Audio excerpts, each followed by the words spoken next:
Donald Trump has been caught invading former United States allies with United States military force. And now our allies, or I should say our former allies, are responding with force. They're not just taking it. I'll give you an example that you probably haven't heard about. The United States has been sending fighter jets to encroach in Austrian airspace, unauthorized, without permission of Austria.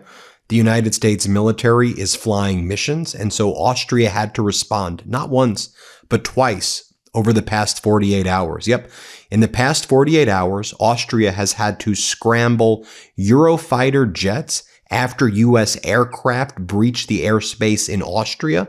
Again, there was a PC-12 operated by the U.S. Air Force. These fighter jets entered Austrian airspace without permission, and the aircraft then turned back toward Munich after being intercepted by Austrian fighters, according to reports. The repeated incursions have triggered major diplomatic engagement between the two sides. And if you're like, Ben, what are you talking about? Well, Austrian's foreign ministry spokesperson, Michael Bauer, he said that this is happening. Scramble of priority aid deployment of 2 Eurofighters due to overflight by 2 PC-12s of the U.S. Air Force.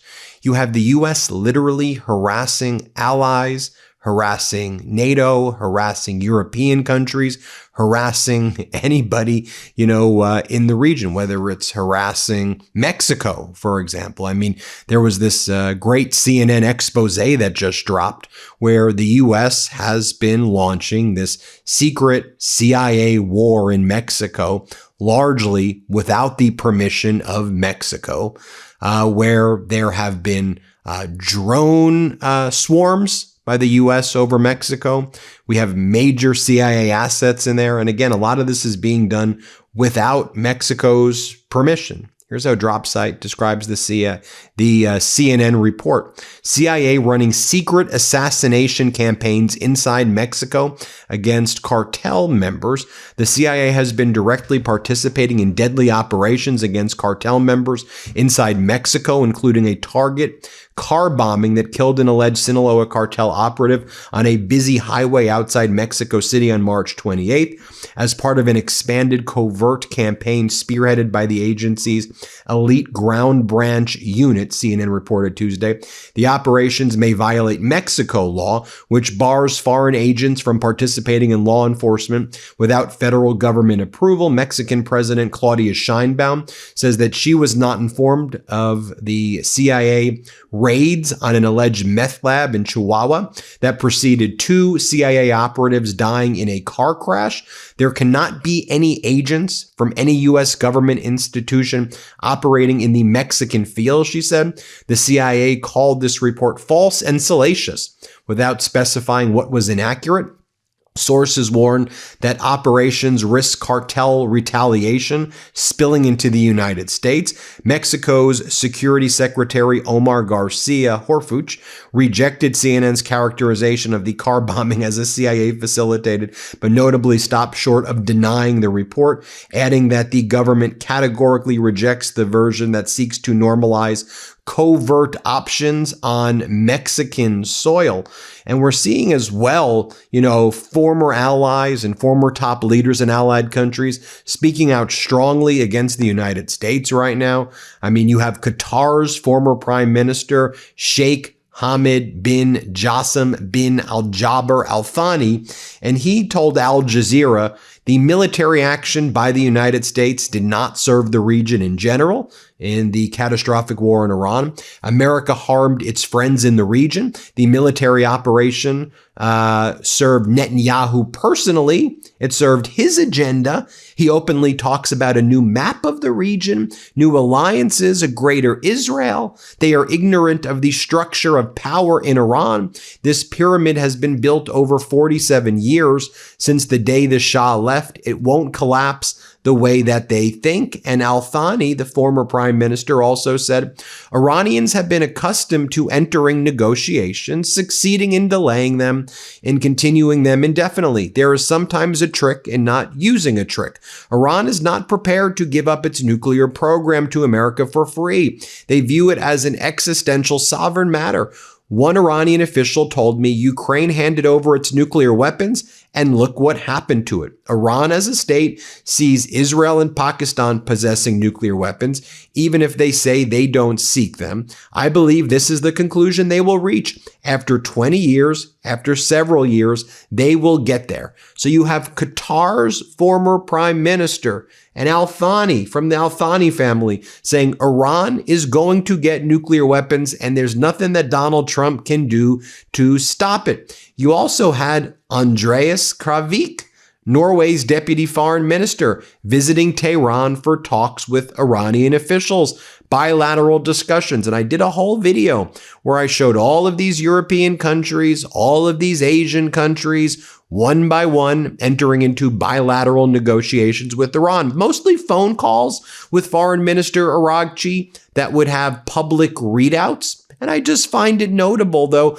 that now we're seeing former allies. And I'd like to believe that countries like Norway are still allied with the United States. In name only, they may be. There's great history. There's great love. I mean, let's be clear. Amongst the people of America, we love Norway. We love Europe. We love Canada. We love Mexico and Central America and South Africa. We love Africa. We love Asia. It's Donald Trump who doesn't treat any of these nations with respect. It's the leadership in the United States that has alienated these alliances. And so as I talk about Asia as well, we see a major conference involving Asian countries, as well as the UK and France that just took place. The UK and France yesterday chaired a meeting attended by 44 nations, including non-European nations such as Bahrain, Australia, Japan, South Korea, and others, on building out an international framework to provide security through military means for the Strait of Hormuz.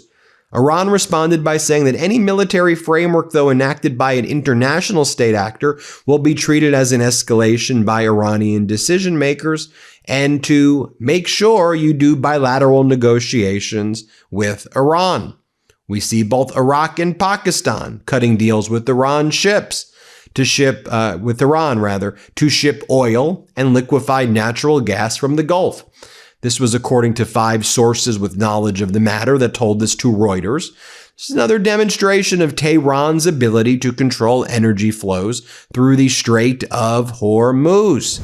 Ever wake up sweaty, freezing, or just uncomfortable? The temperature in your bedroom can make or break your sleep. That's why I switched to Miracle Made sheets. They're inspired by NASA technology and use silver-infused temperature-regulating fabric to help you sleep perfectly all night long. Here's the thing, thanks to their antibacterial silver technology, Miracle Made sheets stay cleaner and fresher up to 3 times longer than regular sheets.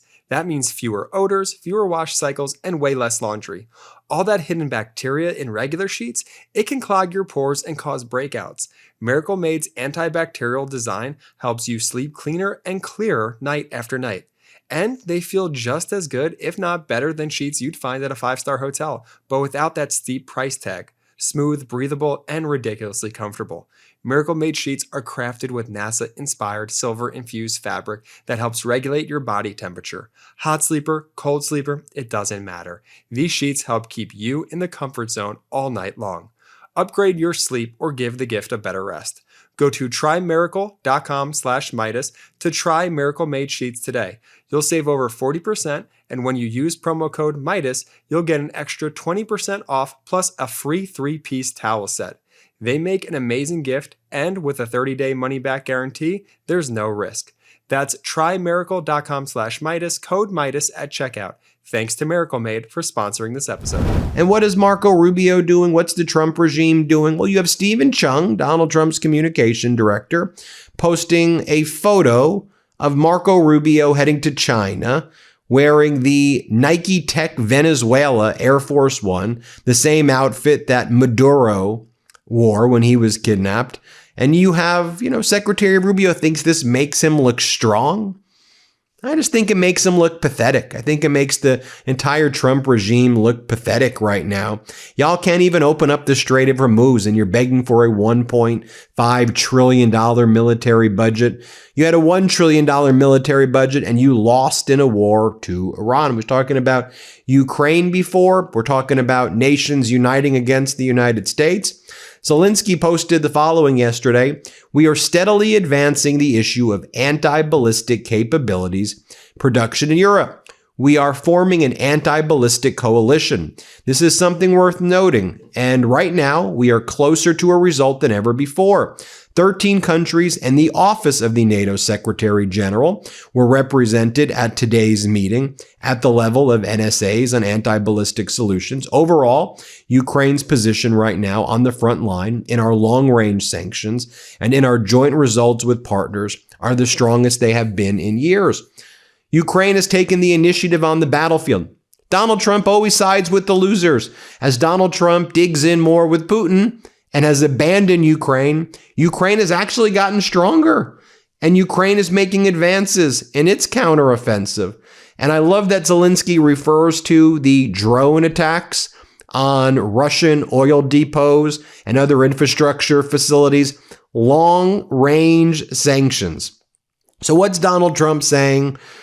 Donald Trump, before he went on this trip to China, which we all know is going to be an absolute disaster, Donald Trump admits over here that he's done with NATO and OPEC. He attacks NATO and OPEC before he leaves. Here, play this clip. Or NATO. What is more broken, NATO or OPEC? Well, OPEC is having some difficulty right now because one of those things, but that has nothing to do with me. NATO was very disappointing to me. NATO was not there when we wanted them. We don't need NATO. We don't need NATO. But if we did need them, they just weren't there. He can help and contribute to a deal with Iran? He could. I mean, it might be. I don't think we need any help with Iran, to be honest with you. They're defeated militarily, and they'll either do the right thing or we'll finish the job. They're either going to do the right thing or we're just going to finish it. Show you this right here. Robert Kagan, known as being a neocon. Robert Kagan at the Brookings Institute was on PBS. Here's what he said about the U.S. alliances abroad. This is coming from Kagan right now, of all people. Play this clip. Well, first of all, this is all taking place in the context of the Trump administration destroying all our alliances around the world. We've effectively destroyed the NATO alliance. Trump has made it clear that he's not interested in supporting our European allies, and therefore our European allies are going in a different direction.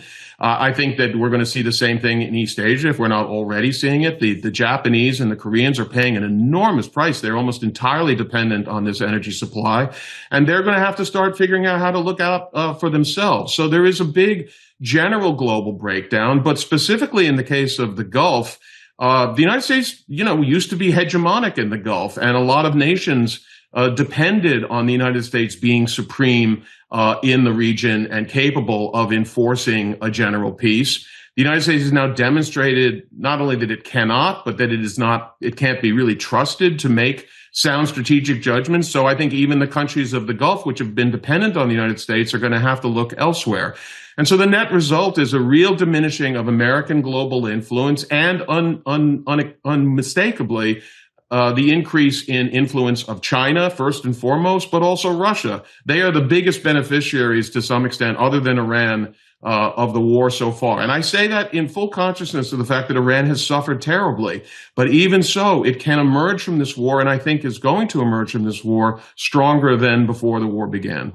And then you had Pete Hegseth during his hearing before the Senate. He also was before the House. Here's what Hegseth said, where he further attacked NATO, which you see the response by NATO. NATO seeing see. I did a video on this yesterday, right? NATO has said we're gonna do a Europe version of NATO with our own Article 5-like guarantees. We're seeing coalitions without the U.S. The U.S. showing that America first now just means America alone. Watch Hegseth, who served in Afghanistan, can't even give NATO countries the credit for sacrificing along with the United States. Just so utterly pathetic. Here, play this clip. A burden with political limitations. I'm not talking about the troops. Thank you. Our president said in Europe that we never asked for and never received anything from our NATO allies. Was that your experience in Afghanistan, serving and fighting alongside our NATO allies? I've written extensively about that, and the vast majority of my experience was frustration with the limits of what those troops were able to do because of the political caveats, rules of engagement, and limits that came from their But you don't capitals. doubt or question that about a third of all the combat casualties in our war in Afghanistan were our NATO partners and allies. I would have to go back and check that number, but I take your word for it. Let me just assert that hundreds and hundreds of service members from, as you put it, Australia and the United Kingdom, as well as many other of our allies, served, fought, and died alongside us. So I'm just going to simply say, in terms of our reliance on our partnerships, I'll agree with the chairman that at a moment when Russia and China, North Korea and Iran are coming closer together and delivering a bedeviling lethality in this ongoing war in Iran, for which we don't have a clear strategy or clear answers, our better strategy would be to partner more closely with Ukraine, dig in deeper with our real values-based allies, our treaty allies in the Western Pacific and in Europe, and together find a path out of this, rather than berating them and bullying them for not coming along in a war they were not consulted about or briefed on before it began. Well, there you have it, folks. Let me know what you think. You have the U.S. invading Austria. I mean, serious matter. Mexico threatening Cuba. Of course, I could even talk about, Africa, right? Numerous strikes by the U.S. in Africa. Obviously Iran, obviously threatening Greenland. I mean, what a reckless, but ultimately weak and pathetic regime this is. There you have it, folks. Let me know what you think. Hit subscribe. Let's get to 7 million subscribers. Thanks for watching, everybody. New Meidas merch. Head to store.MeidasTouch.com today and get yourself the best pro-democracy gear and show your support. That's store.MeidasTouch.com.